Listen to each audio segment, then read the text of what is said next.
What's going on? Welcome back to the PvP Legacy. How do you feel about space travel? Now, space travel is often seen in movies and shows with examples like Star Wars or Star Trek or, whatever there is out there. I only really know those two. But essentially, it is a concept of what, space travel for us could look like, because we have done our own fair share of space exploration. I mean, we haven't really gone far. I mean, we went to our moon. We're trying to go to Mars for whatever reason. I don't know. They found water there, and all of a sudden it's like, life! Or something like that. I don't know. But it isn't the only, attempt of exploration that scientists have tried to do. In fact, if you've ever heard of like the Earth 2.0 kind of project thingy, where scientists are, using the most advanced, technologically advanced telescopes used for gazing into the endless void of space to try and find a planet with similar likeness to our own Earth, so that we can one day live on it. Because, yeah, for whatever reason, we need a second planet to go to because, our Earth is gonna die very soon. It's not. Our Earth is not going to die like anytime soon at all. Honestly, I wouldn't be surprised if we died before our Earth did. But new planets, woohoo! You know, because why wouldn't we want just another planet just because? Because why not? Yippee, new planet. But obviously, when it comes to having, or when it comes to, looking for a new planet to live on, there are going to need to be some unwritten rules.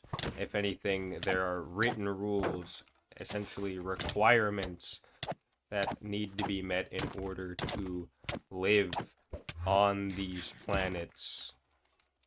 And not all of the ones we have found meet them. For example, Kepler 186f is a planet that it has similar likeness, or at least shares similar likeness to our planet, except it has one, really major flaw, one really major drawback. Actually, it has a couple drawbacks, but the biggest one I'd say is the fact that it revolves around a red dwarf star. In comparison, our beloved sun is a yellow dwarf star. Little fact on that is that apparently our sun, in terms of other stars out there, is short-lived. Only like what, 1 million, not million, sorry, 10 billion years. Yeah, short-lived, very, very short-lived indeed. Another cool little fun fact about our sun is that yellow dwarf stars only make up like 10% of the stars in like the universe, or something like that. I don't know the exact details, but I know it's like something like that, which is pretty cool. So we have essentially a rare star that we, revolve around, which I think is pretty cool. But you see, unlike us, Kepler 186f doesn't revolve around a yellow dwarf. In fact, it revolves around a red dwarf star. Some facts about that is that it makes up, or those kinds of stars make up 75%, I think it was. 75% of the stars in the universe, so they're fairly common. On top of that, they also emit like crazy solar radi- I'm just letting myself die here. Crazy solar storms at like 100 times like the power that our sun does. So that's cool. Also, another fun fact about at least the dwarf star. I don't know if it's this exact dwarf star, but most red dwarf stars, in comparison to our own sun, like illuminates like a 10% to like a measly like with a 1 point or like 0.00125% the illumination of our sun. So they don't burn very brightly. So it'd be like if a laser pointer compared to a spotlight, essentially. They don't burn very brightly. However, their Goldilocks zone, or the habitable zone for planets, is much closer, but also kind of larger at the same time. It sits closer because red dwarfs are smaller than yellow dwarfs. Now, I don't know all the facts, so if you want to do some fact checking, you can do that. So don't blame me if you get your facts all wrong, right? I don't know everything. I watched like a couple of videos on this topic because it was interesting. All right, that I only know what the videos told me. All right, I don't know everything. Leave me be. So anyway, big major flaw is that Kepler revolves around a red dwarf, which apparently are also very unstable for, when it comes to stability. Look at our sun. It does, solar flares, storms like that in a consistent manner, or at least somewhat consistent manner. While red dwarfs kind of do it sporadically, so like every Tuesday on Kepler could just be a massive heat wave or whatever, because that's fun. Another really major setback for Kepler is also that it's essentially it's called tidal locked, but I'm gonna call it stun locked because that just sounds cooler. So Kepler 18-6F is stun locked. It is essentially, it cannot move from its position. It essentially doesn't rotate. It revolves around its sun, but it doesn't rotate. So essentially what that means is one side of the planet is forever facing the sun, while the other side is, not facing the sun.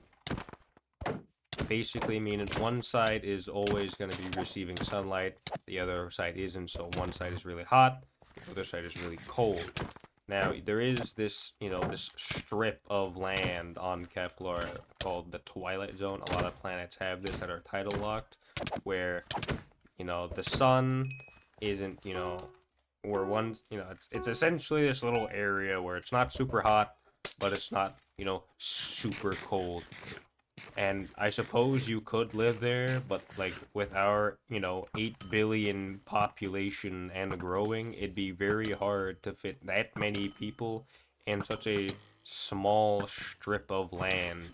It would also be very hard to grow crops, which is pretty essential when it comes to like surviving. I mean, yeah, we could import our own food, but like, again, feeding 8 billion people, or at least a substantial amount of people, to live in such a small confined area when there's just so much of the planet left. It's like, wow, it's not really something to be looked for.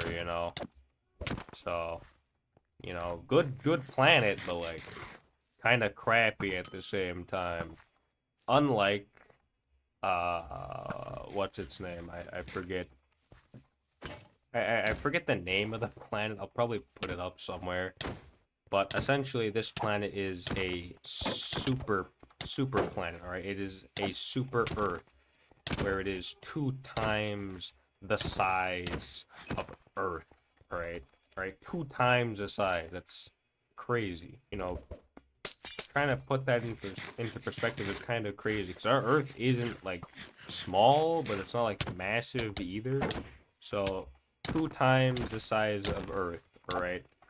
Big planet, but with 2 times the size also comes 2 times the drawback. All right, so for us, we've lived on this planet for, long time. I wouldn't say millions of, I was about to say millions of years, but that's not true. I mean, we've been here for a long time, but, only in the years of thousands and not millions. But we've been here for a relatively long time.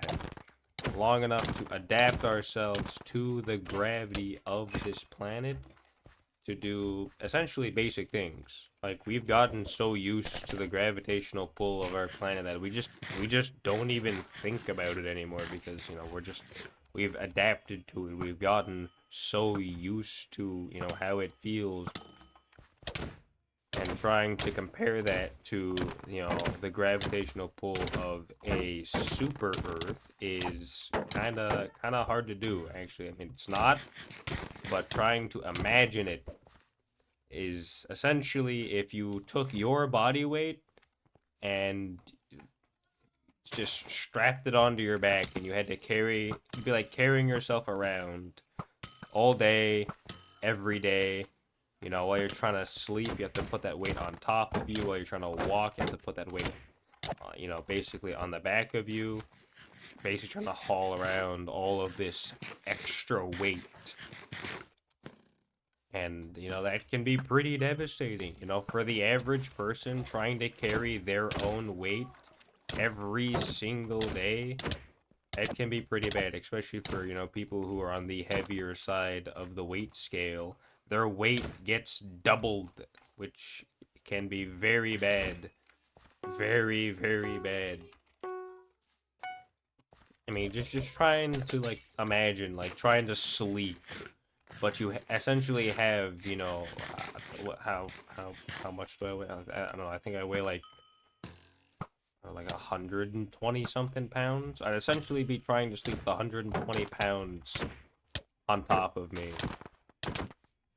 And, trying to fight for the ability to breathe, which, I already struggle with the fact that there's 120 pounds on my chest, kind of makes it hard to do, anything. Or if I'm trying to walk around, 120 pounds on my back, bro, I can't even lift that many pounds, alright?